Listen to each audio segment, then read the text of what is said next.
Welcome to Demand Gen Confidential, the marketing podcast where we'll be talking with some of the most progressive marketers out there, diving deep into marketing tactics to help you become a better marketer. Let's jump into today's episode. When did you pick up the bread baking?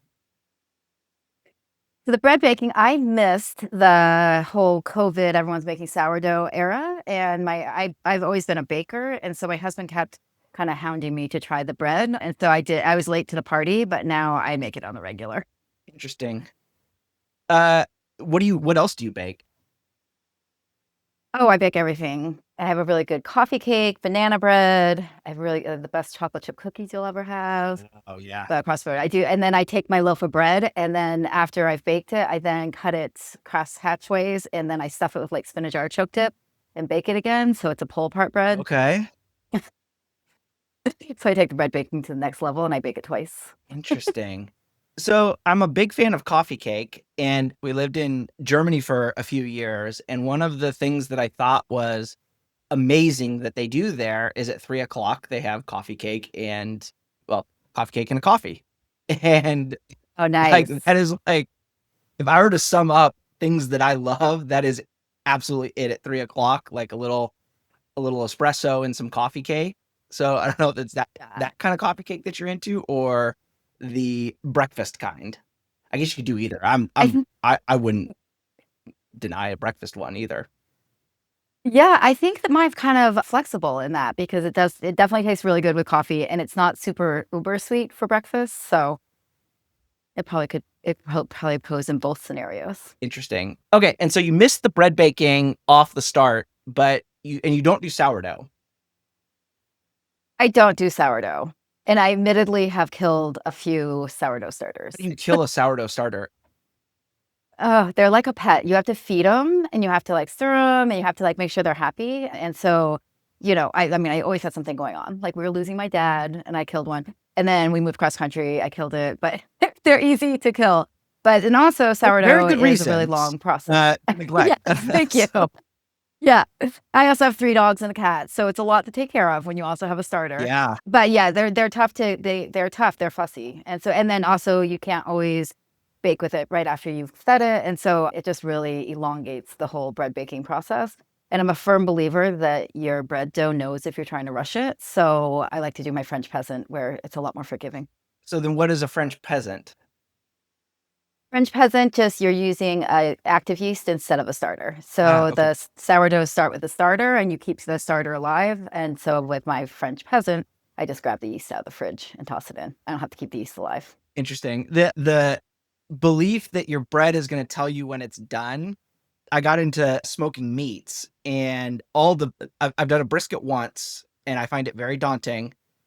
But all the brisket folks talk the same way. It's like you can't rush a brisket. Like it's gonna tell you when it's done. can't. The meat's done when the meat's done. So don't plan dinner or something at a specific time because you're gonna blow right on through that and go another 4 hours. When my husband got into barbecue, I always had like a backup plan. Yeah. Backup, like here's a sandwich for the bread or something. But yeah, you need to get the meter. Do you have that? I do, but the timing is what I got off. And is it called the meter or just a meter? Sorry, It's meter is the brand name, and it's a thermometer that then comes with the app on your phone. And so it tells you how long till temperature, so you can plan better. But also, if you mess up and it's just taking longer, you can go to bed and set an alert. Yeah. It will let you know. Yeah, I do have ones from Weber. So I have a Weber one that syncs Bluetooth to my app that just tells me the temperature. And then I have one of those spot thermometers that you can put in. It's like, I think they're called spot thermometers. They go real quick. Yeah. But I've only done one brisket and I've paused since then. I just did a rib cook-off this past weekend. And so I think I'm going to go into fun. perfecting some ribs. That's a less daunting cut of meat. It is, and it only takes 6 hours versus like 18 or whatever. And if you're in a hurry, you can do party ribs, right? You can just preset. Yeah, exactly. Shorter time too. Well, good. Why don't we jump into it? So today I'm here with Jenn Stein. She's a seasoned marketing leader, deep experience in driving demand, building content strategies, and leading teams through challenges with attribution and AI. Jenn, anything else you would like the audience to know about you before we get in? No, I mean, I think I'm finding that I'm a little unique that I've crossed into many industries. And I think that really a lot of my perspective is from working in a lot of different industries and also a lot of different markets. So I've been in New York, I've been in LA, I'm now in Orange County. It's just so it's kind of that experience kind of shapes my views on how to approach things. Yeah. Hey, so we actually had a topic to start off with, but I'm actually just going to go with that because I've also gone through many industries, and I actually think it's a benefit because a lot of times when you're in one industry, you get the groupthink of like our industry Yeah. works this way, and you don't necessarily Yeah. see what's happening across the board. I mean, do you notice that as you've kind of gone through your career and hit different stops along the way? For sure. There's always the mindset that that's not going to work here, right? Or we've tried Yeah. that and it doesn't work in this industry. And I think that's really interesting because I've always said, you're always marketing a person, whether you're in someone's inbox or you're in their social feed, no matter where you are, they're a person at the end of the day. So like playing to there's you can't tell me that a certain industry doesn't have the same emotions as like like their buying decision making might be different, but like if you're trying to get in front of them and get their interest, it's still a person at the end of the day. And it really depends on where at in the funnel you're talking about. Like to your point, there are nuances in an industry once you get deep into a sales cycle. Like how do they purchase? What kinds of, if you're talking about like I've done medical, like they want, scientific studies versus just regular SaaS. They're like, okay, just tell me a customer that's had this improvement. Like there's no peer review stuff in there. So there are nuances in Right. that you have to do. But if you go up the funnel, things start to become more similar, I think, along the way. I think so too. And I think to stand out, it's almost a benefit to not tailor it to what you think you know about the industry sometimes, because that's what they're seeing from your competitors. That's what they're seeing from other people in the industry if everyone believes that. So you can really stand out, I think, in a lot of scenarios by just thinking outside the box or thinking, what worked at my last place in music, would that translate somehow here in animal health But yeah, I think to stand out today, everything's so saturated, so I think it's a miss to just stay pigeonholed in what you believe. Yeah. So with that, I want to ask you about we talked kind of in the prep for this how content is king and standing out is a big deal. Like, what do you like as you're thinking through things being saturated? What do you think is going to be effective in kind of the current B2B environment when you're thinking content is king? Yeah, I mean, I think that's such a good question because I think the whole landscape is changing so fast right now, right? Cookies are phasing out and you don't have that. So first party data becomes so important. And I think with all of the AI generated content and everything that's changing, we really have to think about how we're creating content and how is it value, not just to our customers, but then how is it also digestible to machines and humans and everyone. So I think it's just a really different, but I keep going back to it's the trust thing.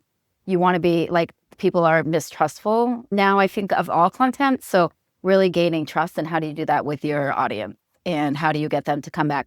How do you get them willing to give their email so that you then have that direct channel? And I think there's a lot. It's changing and it's changing quickly. And I think another reason not to stay pigeonholed in like thinking this is what works in your industry. Yeah, that's a good point around being questioning of the content that gets created, especially with AI.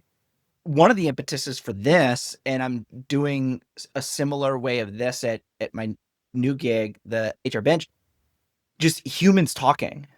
And I don't know if this is going to pan out to be true or what, but I feel like this is like the last frontier of things. And yes, you can have two AI bots talking like this, but there is a human, like we'll cut this up and it'll be very little is going to get cut out or cut up. And so like trying to keep that stuff. Are you like thinking in that terms of different types of content? I mean, you've been part of stuff that's gone viral, so I mean, you kind of see how the human stuff goes. Yeah, I mean, I think that human connections become more and more desirable, right? I think people are already like looking at your news feed, you're questioning a lot of stuff. Like, I'm always like, I follow all of the celebrities, but I'm always like, is that true? Are they really dating that person? It's like you just don't know anymore. Yeah. So I think as brands, like really like And that's where, and also I think not sounding like AI wrote it. And I think that's getting tougher because AI is getting smarter, obviously. But like, what can you do to like, can you give your brand like maybe more of a spunky personality or like something that that just feels a little more relatable? And I think that that will go a long way to have that like that human touch to it, that I read it and I feel like a human wrote it, or it's something I can really relate to. I think that sort of content will really be more valuable. Yeah, I think the relatability is a key thing. It recently about Coke, and obviously Coke is masterclass in marketing. You can take any piece of what they do and it's perfect marketing. And the relatability, I think his post was about the Coke bottle and how the bottle was designed in such a way that it would be distinct to Coke. You saw the bottle, even as broken glass, and you'd know it. And I think Coke has done such a great job, because even for me, I think about that afterwards as drinking a Coke at my grandfather's house after we did woodworking, and I called it sawdust Coke, because he would sit the Cokes out in his garage and they would get covered in sawdust, and then you just stick them right in the fridge, because that's what he did. And so then you drank it and you got a little taste of sawdust in it. And it was like, it's like this connection of like relatability. And so then they tap into that with their, kind of whole, I don't want to say wholesome, but like traditional marketing programs. It's like you think back of like traditional type stuff, I think, with Coke. Yeah, and then they took it one step further by having people's names on. Like, Yeah. I'll have a Coke with Jenny, or I'll have a Coke with Chris. So they did that tie-in too, that you would think of something else like a friend or something that you like while you're drinking it, and that this modernized it too, Yeah. which is cool. Back on the content is king piece and how the landscape is changing, I think one of the things that's interesting about it changing is distribution. And that's like where a lot of that congestion comes in. So how are you thinking about the distribution arm of the content that you make as you're creating it? Yeah, that's, I think the distribution is becoming more and more of a challenge. So like I mean, we've always been like, meet the customer where they are, right? So like talk to them like they're in Instagram, but now we have this other element where they might just be typing into an AI bot, and like, how do you get served up there and make it feel relevant? So I think distribution, I feel like it's like the content has to be like really concise and valuable, but also like maybe you just need like more supporting, since AI is like scaling that way. So like for a marketing campaign, do you also need a frequently asked questions page? And do you need other things that just kind of give it more merit to serve up into those machines and become valuable? It's an interesting scenario though. And I think a lot of people are looking for like a quick, like, here's the answer. And I think it's going to be a lot of like, and I think it makes a lot of sense to just do like light lift testing and just like try to get stuff out that doesn't, might be just out of your normal like bag of tricks. But like, what can you do to test and then react to that? And just keep seeing what starts working in this new environment, and then what can be scalable, right? You find something that works really well. Is it scalable, or is it a fluke? And you got to test all that too. Yeah, that's the hard part. Like when you're looking for quick wins, you get one and it's like what it wasn't scalable. Yeah. And that's a tough one, because there are some channels that are just, they exist because they don't scale. Yep.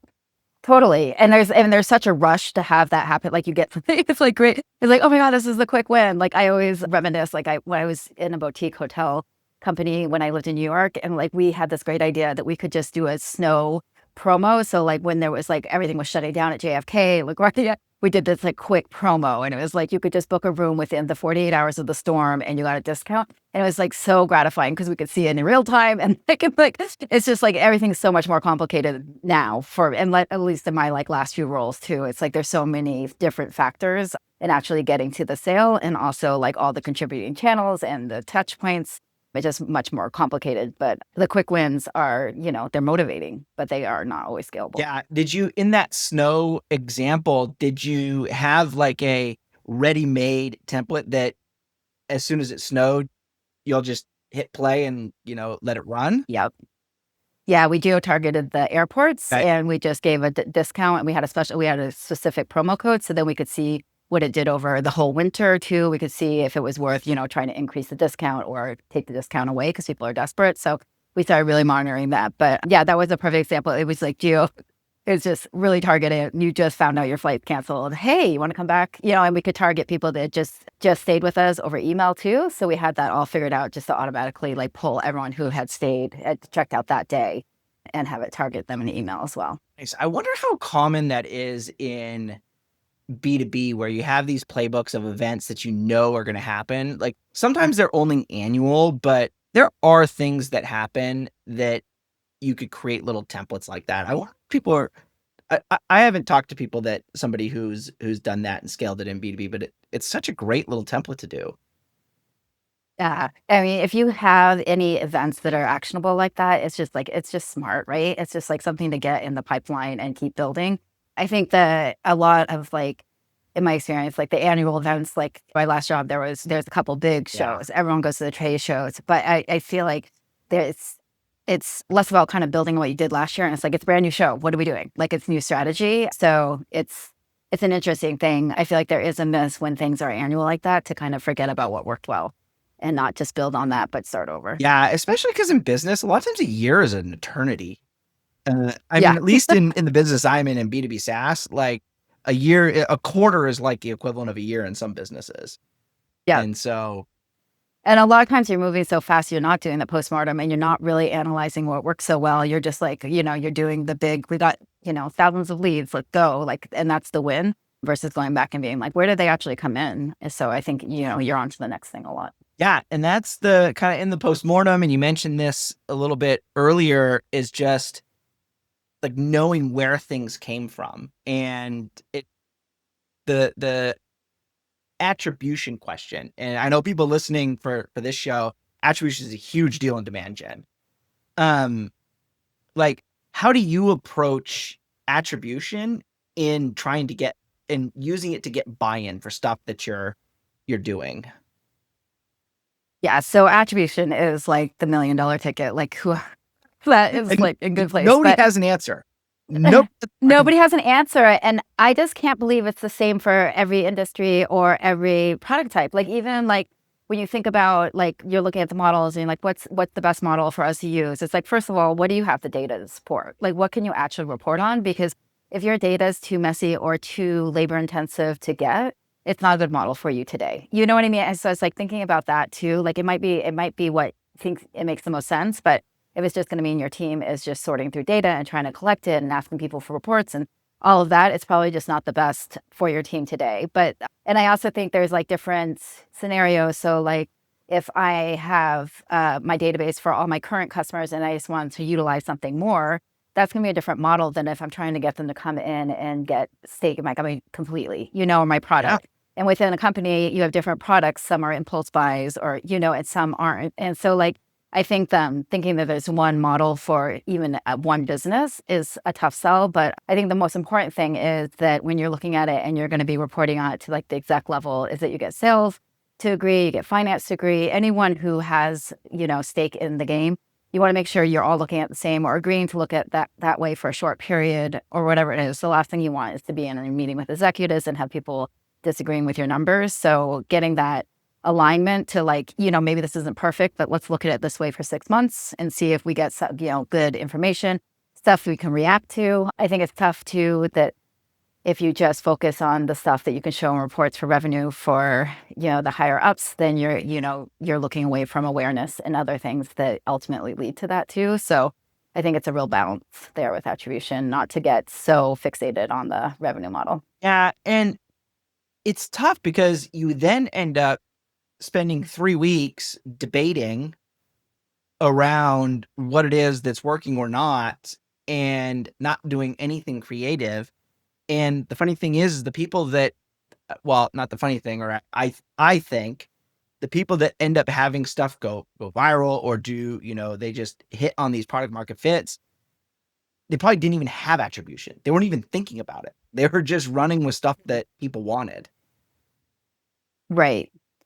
And I think that's a pitfall. And also like not understanding the actual customer journey time. Like I feel like you're bringing in a new thing, you're trying to figure out how to look at the attribution model. It's real easy to be like, well, that didn't work and like move on. And it's like, sometimes we just need to give the time for campaigns to like breathe and go all the way through the cycle because we're going in with the assumption and maybe it's just longer than we thought, you know? And so I think there's a real, that just keeps shifting, and you just keep shifting what you're doing or where you're focused, and then you don't have the data to keep showing what's really working. So it just becomes, it's just tough. So then your attribution model is broken too. So if you don't, you got to really set the timeline, I think, to really prove out the model for your particular products or services. And without that, I think you're breaking your own model. Yeah, I absolutely love that. Knowing the time of your cycle, your sales cycle, your to opportunity cycle, to MQL cycle, whatever that is. I actually spoke to somebody on the show, and he had gone in and done a whole bunch of ICP research. So he knew exactly how long, and he was in a company that allowed them to do that.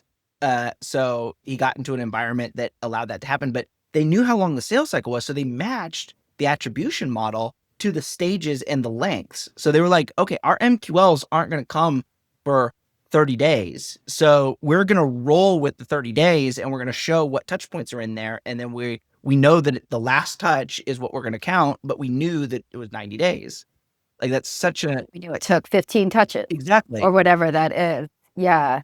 And so I think in my experience, it's tough to get the buy-in to have that timeline, right? Exactly. It's like people want to see like the results really quickly. They want to know it's working before you spend more money on it. And that's what makes it tough. And I think a lot of times if you are given that length of time to really dive in and see what the actual timeline is, I think you're going to get a lot of surprises in both directions, right? You can probably save money on things that aren't actually contributing, and then you could spend more on what is. But I think it's tough in the way we work today. A lot of times we're just moving so fast and just trying to get, and then we're like, we're getting a couple of those quick wins, and that's what we're hanging our hats on instead of really looking at the long term. Yeah, and the other thing that I think about in the attribution set is less about credit and more about how does it make you a better marketer? Like, so almost shifting that mindset.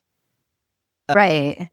And I think that's tough. I think the reason it's like talked about so much is like it's always hard to show the direct tie to marketing, especially like awareness efforts and stuff. So it's like, now it's like, okay, let's do this. And let's like finally give marketing the credit marketing is due. But you're right. It's not about that. It's about like what is working, and like how can you do more of what's working and less of what's not. And it's like it becomes quality over quantity at that point, right? You can do your tried and true and then have fun, like have fun trying new things, because you can feel confident that you're set up for success in what you're doing because they work. Yeah, and I mean, everybody wants to get to the predictable model where it's dollar in, X number of dollars out. I think everybody's trying to get to that, but it's a really difficult thing to do.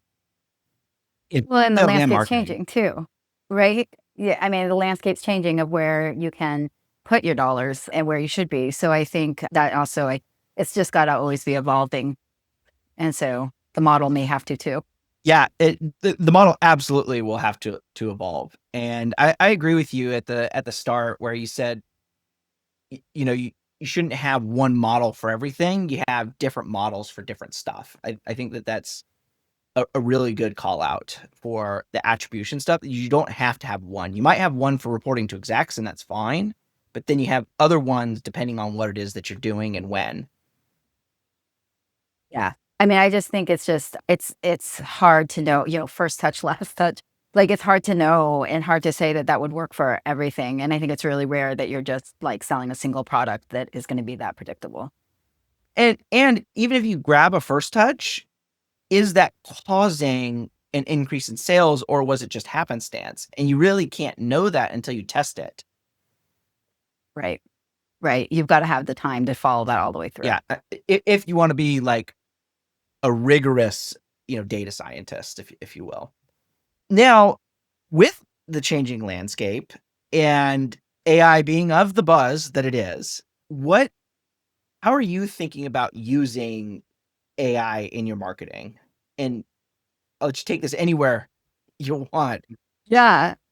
I mean, I think it's exciting, right? I mean, there's so much to think. I think, again, there's the pitfall is people are going to think it's a quick fix, or they could not have positions, or I think we're seeing a lot of that. Like, we should be just using AI to use AI. And I think, again, it's like everything. It's like you've really got to look at what are you trying to solve with AI, but what's the underlying systems? And if your systems Like if you're trying to say, I want to, like in my last role, we're trying to look at the marketing attribution, and we're like, we had 3 systems, and it's like we can't pull all of this, and AI can't do that either. You had to get it to a certain place to be out for AI to be helpful. And everyone's like, can't AI do that? And it's like, no, there's if something's broken, AI can't fix it on the fly and then give you the results you're looking for. So I think that that's something that's interesting. But I think looking at AI as like something to help elevate your ideas and your team's ideas, it's a really good place to like just throw in some ideas and say, can you do an outline, or like there's lots of little places like that. And then I do think there's a lot of reactive stuff you can be doing in like HubSpot and stuff, like use their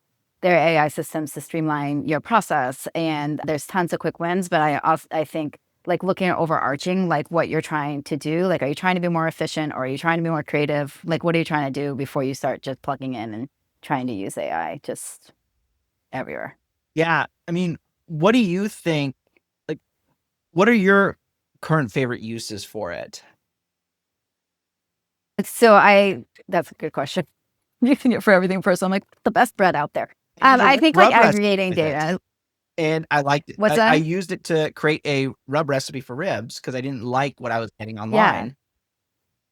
Yeah, and that's great. And like I think you can look at it for like trends. It's good at like searching for like what's happening here, or like what are people looking for here. I think that's really interesting. I think for marketing, it's like your junior assistant or something. Like you can like throw so many ideas and I'm like, can you create an outline for this, or can you do that? I think that's a really great use for it. I think looking at like what's already out there is also a good use. Like, is this phrase overused? That sort of stuff. I think there's lots of places to use it, and I do think that it's exciting. It's just another tool we have at our disposal, right? It's another tool in the tech stack. Yeah, I like that you mentioned the research piece, using it for research. I think that's such a great spot to use it with the right prompting. Yeah, and I think prompting is really important in understanding that. And I do get nervous because it just answers even if it doesn't know, which I think is like, and then I keep thinking about, because this is how my mind works, but like I just keep thinking about how much fake news too, and is the AI scanning that, and like, are we just creating more and more like incorrect data? Like incorrect. Like, can you trust? At one point, do you have to question if you can trust AI, because there's so much fake stuff being created in AI. So it's just an interesting. I mean, I'd like to ask it to tell me its sources and that sort of stuff, but Yeah, I mean, so like I just had one of those today actually. So I had popped a transcript in and I said, "Hey, can you pull out some quotes for me?" I got some quotes and I went to go search them back in the transcript to make sure that they were actually sent. Words weren't even there. And I was like, yeah. okay, we got to come back to the drawing table. Only use the stuff in here. Like, do you have ways that you're trying to spot the hallucinations? Yeah, so you can just put in don't answer if you don't know, or if you can't find a source, it's okay, don't answer. You could actually Okay, put that in I the actually haven't prompt. used that Just be one. like, yeah, you can do that. So that's cool. And it's just like, but I mean, then we're trusting the machine that it's not doing it. But yeah, I think stuff like that, but I think that that's the next skill set, right? Prompt Mhm. writing is the next skill set for marketers and everyone, really. It's like, how do you write the prompt in a way with enough guidelines that it's giving you the correct answer, or, information. And I do say, please state your resources a lot. So if I'm looking for something, and then it just puts the links right in there so you can double check them. Yeah, that's a good one to. I've started also asking for the direct link sources so that I can go check them and see, is this a semi reputable source, or am I just Is this clickbait? Yeah. yeah, or is it just pulling from BuzzFeed? Not that BuzzFeed isn't factual, but I don't. Well, I It, did read that one of the main things it pulls from is Reddit, which is interesting too, because that's people's opinions. Like I don't know how, I wouldn't say everything's factual on Reddit for sure. no, but like I do like the pulling from Reddit because I'll ask it to pull from Reddit for opinions about like reviews of stuff. So it's like people's actual Yeah. experiences, and then you can kind of gauge a little bit of whether or not it's true. It's still a lot of work. I have to admit, using it is quite a lot of work. That's a learning curve, right? You've got to figure out what works, what doesn't, like, and what prompts to use, like we're talking about here. And I think that's always like everyone just thinks it's a silver bullet and it's the solution. And I think I'm really pushing that it's a tool, it's something to use, but there's also a skill set with using it. And I also think when you're thinking about bringing it into your workflow and all of that, like you can, like customer service is a great example. Obviously, everyone's using it for customer service, but you want it to feel like your brand. But if you go too nuanced, you're then creating an architecture that has to be Mhm. maintained. And that's another skill set. So like thinking that jobs are going away from it, I think is a little bit naive. Like I think, the more complex systems you create, the more people need to maintain them. So it's just switching, just kind of evolving the jobs to different skill sets. Like anything that's the general stuff. Like when I came out of business school, the school I went to, they weren't talking about digital marketing, and everything's digital marketing now. Like digital marketing is just Right. marketing. And Right. so, it's completely evolved. So I had to learn, you learn all of that as you go through, your career. And same with mobile, right? Like when mobile was just like such a small piece and like people were thinking about it and then the iPad came out and it's like, oh, everyone's got to do mobile today. Like get on it. So, and then it is, and then everyone's like, we'll all go mobile, but it hasn't, we still do desktop stuff. So it's interesting. Yeah. Like I follow Rand Fishkin, and he was a big SEO guy, and he talks a lot about that of where search happens. And it was years ago he was talking about that, and everybody said desktop search was going to be, dead. Everything's going to be on mobile. And what actually happened was, yes, mobile search skyrocketed, but desktop search also grew. So like everything just grew. And they see it even now. Right. We're just spending more time on Yeah. screens, right? And they even see it now with AI search. Is yes, AI search is skyrocketing, but so are other platforms. So it's just happening everywhere. And Yeah. it goes to your Yeah, that makes paradigm sense. shift of like, now what are you supposed to do if everything is shifting? Right. Eh, You got to test. I mean, that's a valid answer. Like there isn't an answer. I don't think. I wasn't asked that question to get you to. But testing is a good one. Yeah. Yeah, I think if you can bake in some agile testing and just like be like quick things that not a huge lift on your resources or your budget and just try to see, just kind of poke the bear a little and see what works and like we were saying earlier, what's scalable. Like if it works, is it scalable? Would it work for multiple things? Or, is it just something that is a splash in the water? Yeah. Well, good, Jen. I do have one last question for you, and what's kind of your takeaway of how marketers should think about balancing attribution, content, AI, kind of right now? Yeah, I think just think outside the box. And I think map out like all your like where are you strong? Like if you have like a lot of tons of clean data, everyone's dream, like then you have that to react on too. If you don't, like where can you find like kind of the low-hanging fruit that some of these new models can help you, blow up. Like I think a lot of times when there's new things, we really look into just like using the new thing versus like what's the problem we're actually trying to solve. And so like taking that step back and be like, what are our pain points? Like AI is a great thing. Like what are our pain points? Like where are our bottlenecks? Like is there a solution? And I just think that, yeah, thinking about things, not thinking about marketing attribution just to do marketing attribution, not thinking about AI just to use AI, but really think about how these new kind of exciting things can plug in and make you more efficient, make you, more successful. But I think there's a real tendency to kind of look at the new thing and say, why aren't we doing this? Everyone's doing this. Let's do this versus really looking at like how it really would benefit long term your team and your company. It's a really good summary there, and I really like how just focusing it on what is going to work for you, because you really have no idea what the inner workings of whoever's doing what is when they say we're doing this and it's going well. You really don't know if Right. that's true, because everybody. You don't, and you don't know how they measure well. You know, is getting 2 leads perfect for them because that's how they set it up, so it's working and you need to get 1,000? Like, that's, it's a much different scenario. And I also think the business model of, like, the sales cycle, like we were saying, and, like, it's so different. There's not just gonna be one, perfect fit for everyone here. Yeah, and that's another really great call out. So Jen, I appreciate the time, and it was awesome to get to talk about building trust, being a better marketer through attribution, and using AI and asking for sources so that, things are true. Yeah. Yeah. It's a real question mark. It is a real question mark. Where should listeners connect with you? Sure, you can connect me on LinkedIn. I'm JZ Bailey. It's my maiden name still there. And yeah, I would love to connect with anyone. Yeah. Well, thank you very much, Jen. And for all listeners, enjoy the rest of your afternoon. Thank you.